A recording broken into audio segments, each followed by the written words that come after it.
A gente vai começar o Entre Nós de hoje com indignação.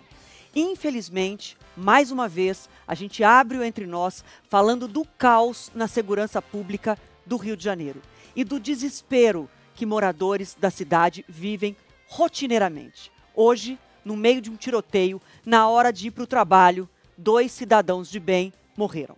2 trabalhadores morreram no meio de uma operação da polícia, sem nenhum preparo, sem planejamento, sem inteligência.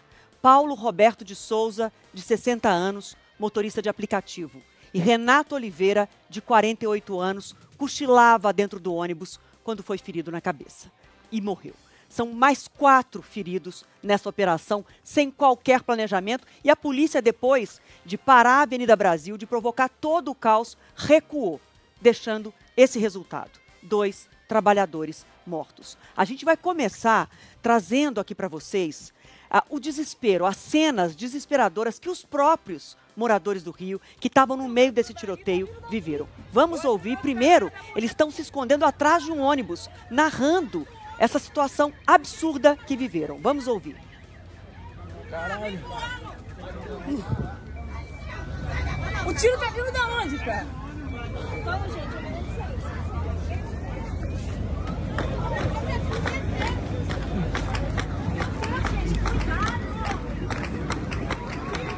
O tiro tá vindo da onde? É o que os moradores desesperados, se escondendo atrás de um ônibus, deitados no chão, todos eles com uma expressão de pavor, sem saber o que fazer naquela situação, porque se você se levanta e corre, pode ser pior, mas também sabendo que ali eles poderiam morrer naquela situação e o tiroteio correndo solto.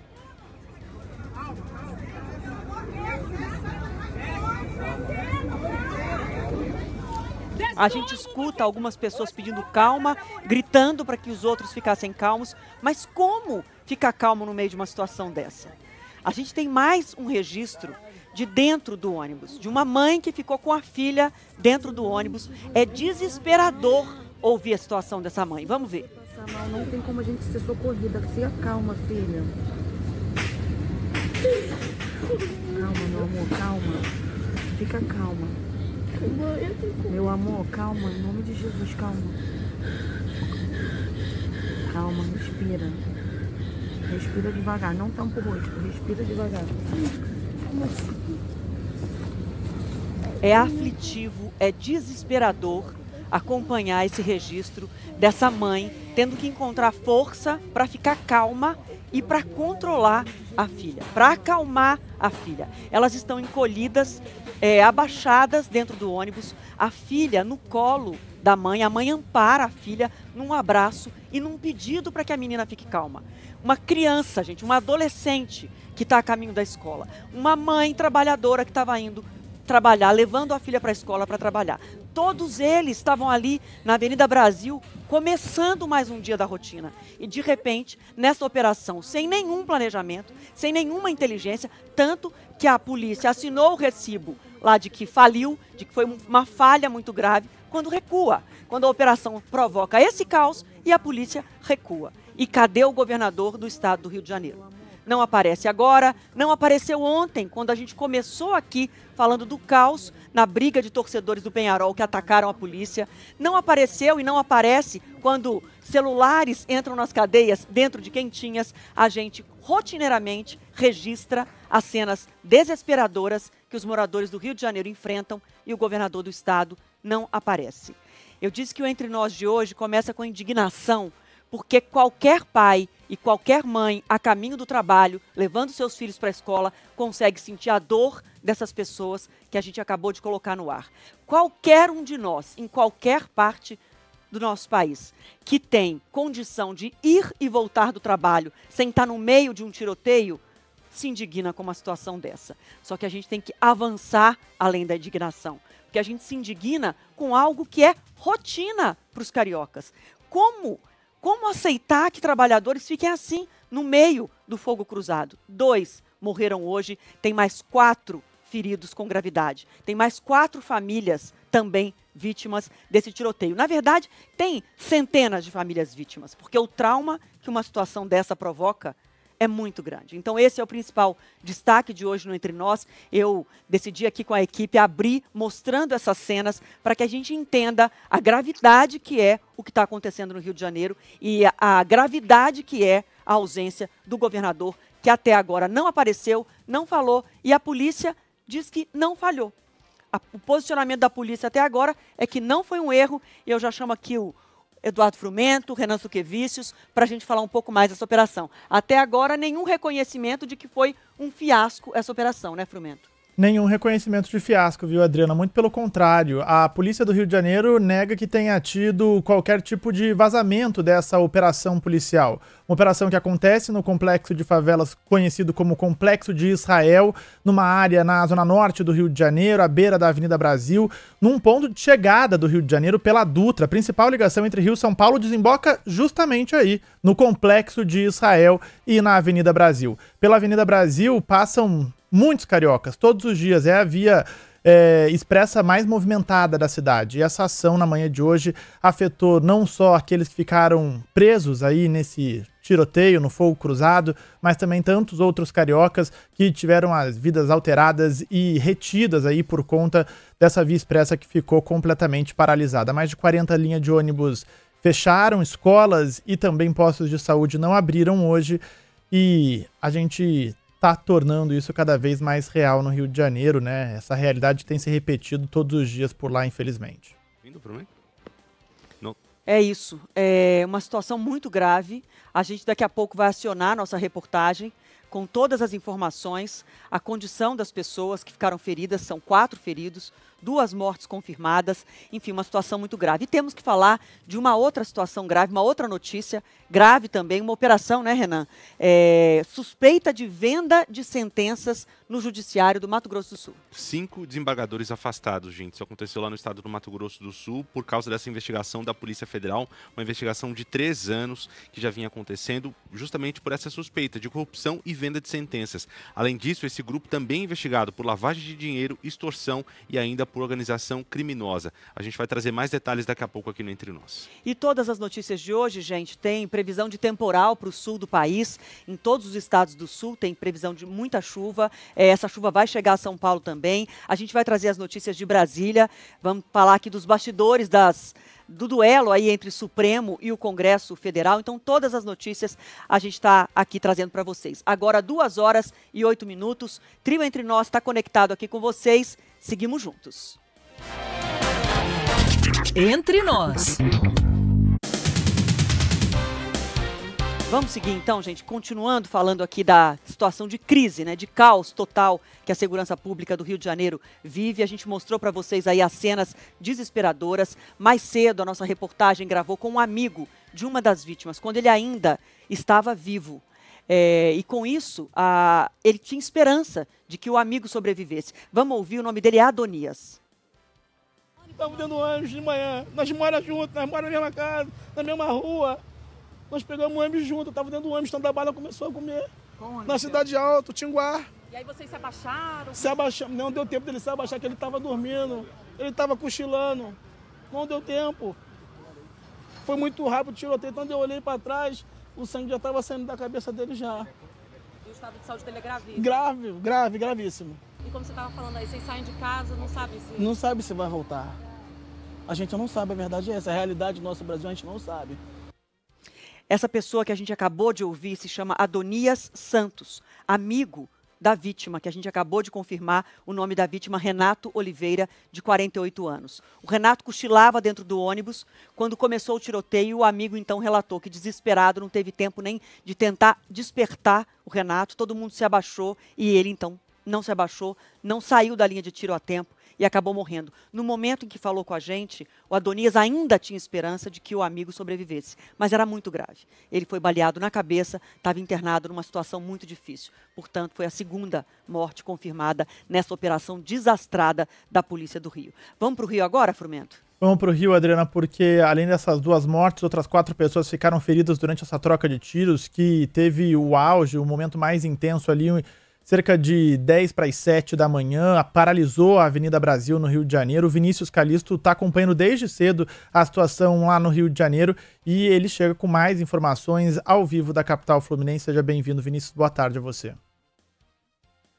Boa tarde a você, Fábio, Adriana, a todos que nos acompanham aqui no Entre Nós. Olha, pessoal, que situação tensa aqui no Rio de Janeiro foi nessa manhã dessa quinta-feira. Olha, foi, de fato, uma das manhãs mais tensas, mais perigosas, se não a do ano, aqui na cidade do Rio, onde a Adriana agora acabou de trazer a segunda morte que nós tivemos confirmada, a morte do Renato Oliveira, que estava indo para o trabalho, tomou um tiro na cabeça quando passava pela região da Cidade Alta, que é uma das favelas, ali do conjunto de favelas que formam o Complexo de Israel, na zona norte do Rio. E a outra pessoa, pessoal, que infelizmente também não resistiu, foi o Paulo Roberto, que estava passando por uma rodovia federal, passando pela rodovia BR-040, Washington Luiz, em Caxias, e o tiro alcançou ele. É uma região próxima, mas ainda tem uma certa distância, mas ainda assim ele foi essa vítima. As outras 4 vítimas que nós tivemos, pessoal, dessa violência, de mais um caso de violência no Rio de Janeiro, foram o Genilson Eustáquio Ribeiro, de 49 anos. Ele também estava passando ali pela região da BR-040, em Duque de Caxias, na Baixada Fluminense, e também foi atingido na cabeça, ou seja, 3 pessoas foram atingidas por balas perdidas na cabeça. O Renato, infelizmente, não resistiu, o Paulo Roberto também não, e agora o Geneilson, na verdade, Eustáquio, lutando pela vida no Hospital Moacir do Carmo, também na Baixada Fluminense. A Alaide dos Santos Mendes, 24 anos, ela também foi atingida, mas ela foi atingida na perna. O quadro de saúde dela, nesse momento, é estável, ela está sob acompanhamento médico, então o quadro de saúde dela é um pouco melhor. Ela foi também para o Hospital Moacir do Carmo. As outras vítimas foram para o Hospital Federal de Bom Sucesso. Entre elas, pessoal, um suspeito, de acordo com a Polícia Militar, um homem de 27 anos. De acordo com a Polícia Militar, ele estava trocando tiros com esses policiais, essa operação da Polícia Militar no conjunto de favelas ali do Complexo de Israel. Com ele tinha uma granada, também uma pistola, que a polícia apreendeu. E aí, pessoal, a outra vítima também, um inocente, um trabalhador, foi um homem de 27 anos. Ele também, o ônibus dele, ele indo para o trabalho, passando no mesmo local onde o Renato foi atingido, Cidade Alta. Ele foi atingido no braço esquerdo, foi ali, passou por exames, tirou a bala e ficou tudo bem com ele. Ele foi para o Hospital Federal de Bom Sucesso. Então, nesse momento, nós temos 2 pessoas ainda lutando pela vida, principalmente o Geneilson Eustáquio Ribeiro, de 49 anos, internado, quadro de saúde gravíssimo. Ele é o caso mais delicado, no Hospital Moacir do Carmo, em Duque de Caxias, Baixada Fluminense. A Alaide tem um quadro de saúde estável e esse suspeito que está sob custódia no Hospital Federal de Bom Sucesso. Pessoal, foi uma manhã muito tensa no Rio de Janeiro, assim, uma manhã para qualquer trabalhador ficar com trauma aí por pelo menos até o final do ano de sair para trabalhar, porque de fato foi muito complicado. O Renato, como a Adriana mesmo disse, viu que acabei entrevistando o Adonias na porta do hospital, e o Adonias contando que ele virou pro Renato e falou: amigão, descansa aí que quando chegar lá eu te acordo. E aí quando ele viu o amigo dele do lado dele ensanguentado com um tiro na cabeça, olha, foi uma manhã muito tensa no Rio de Janeiro por conta dessa operação, desse tiroteio aqui na região da Zona Norte, pessoal. Ô Vinícius, é trauma para a vida inteira, né? É trauma para uma vida inteira, e todas essas pessoas amanhã vão ter que levantar da cama e pegar o ônibus de novo e começar de novo uma rotina sem saber o que vai acontecer. Eu queria saber sobre a polícia, o que eles disseram até agora, de que não teve erro nenhum, mas efetivamente a polícia recuou, viu que a operação era mal sucedida e simplesmente tirou o time de campo. Eles recuaram. E o governador Cláudio Castro, até agora, nada. Nada, pessoal, nada até agora do governador Cláudio Castro oficialmente, não falou com ninguém. A Polícia Militar, inclusive através da porta-voz, disse que a operação não tratou a operação como um erro, não vê falha nessa operação, pelo menos nesse primeiro momento, em entrevista, ela não vê como um erro essa falha, aí, tudo isso que aconteceu entre a Polícia Militar e os criminosos. A gente está aguardando ainda um posicionamento, a gente vai seguir cobrando aqui do Rio de Janeiro um posicionamento oficial do governador Cláudio Castro, que até agora não se manifestou sobre mais essa manhã tensa, que começou 6 horas da manhã, aí, deixando 2 mortos e 4 feridos aí nesse tiroteio da Avenida Brasil. Pessoal, e olha, a apreensão foi só uma granada e uma pessoa presa, esse preso que eu citei para vocês, que está sob custódia no Hospital Federal de Bom Sucesso. No mais, não tivemos grandes apreensões. O principal alvo não foi preso dessa operação, que é o Álvaro Malaquias Santa Rosa, ou conhecido como Peixão, também não foi preso. Vinícius, você continua na linha com a gente? Estou aqui. Vinícius, uma pergunta. Você traz um ponto importante, né, de apreensões, de resultado dessa operação, pífio, praticamente nenhum. E como é que está a situação nesse momento na Avenida Brasil? A gente falou dos bloqueios que aconteceram durante a manhã. Para quem vai precisar, inclusive, passar por essa via expressa é importante mais no fim da tarde. Qual a notícia que você tem para dar para essas pessoas? Agora a região está bem tranquila nesse momento, pessoal. Os ônibus estão circulando normalmente, tanto BRT quanto linhas municipais, quanto linhas intermunicipais também que passam por ali, está fluindo numa boa. Os trens do ramal Saracuruna, aqui de Duque de Caxias, também Baixada Fluminense, que operam ali naquela região, também nesse momento funcionando numa boa. Então o fluxo ali naquele policiamento reforçado, tem policiais ali nas entradas das comunidades ali que beiram a Avenida Brasil, então policiamento reforçado nesse momento e os meios de transporte fluindo, pelo menos por enquanto, normalmente, o que não aconteceu durante a manhã, onde nós tivemos todos esses meios de transporte afetados, trem, BRT, ônibus municipais e ônibus intermunicipais, todos eles ali tiveram que parar de circular por conta de todo esse terror que essa região ali do Complexo de Israel passou, pessoal. Obrigado, Vinícius, pelas suas informações. Bom trabalho para você no Rio de Janeiro.